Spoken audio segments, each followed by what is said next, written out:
आणि प्रश्न हाच पडतो की महाराष्ट्र चाललंय तरी कुठे. आता ह्या सरकारला 100 दिवस तर उलटून गेलेले आहेत. जवळपास मला वाटतं 120 ते 130 दिवस झालेले आहेत. आता दिवस मोजायला त्यांनी सुरू केलेत.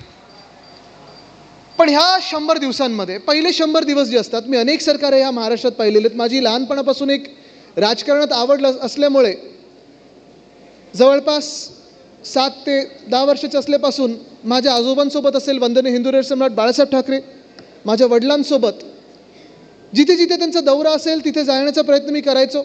गाडीत बसायचो, विमानात बसायचो आणि निघून जायचो त्यांच्यासोबत. एकदा दोनदा घरून फोन पण आले आईचे की अरे गेलास कुठे तू. म्हणलं नाही, मी दौऱ्यावर सोबत गेलोय. 10वीच्या पण निकाल नाही आपलं काय, परीक्षेच्या आधी 4 दिवस परीक्षेच्या आधी श्रीवर्धनला गेलो होतो माझ्या वडिलांसोबत.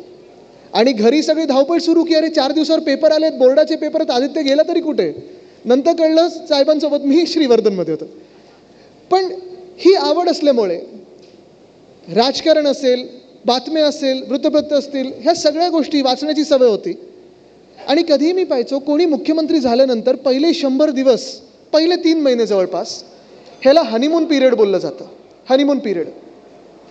ह्या हनीमून पिरियडमध्ये काय काय होतं तर मुख्यमंत्री जे काही करतात, मग ते बरोबर असेल किंवा चुकीचं असेल, त्याचं कौतुक साधारणपणे महाराष्ट्रभरातून किंवा कुठच्याही राज्यात त्यांच्या मुख्यमंत्र्यांचं होत असतं.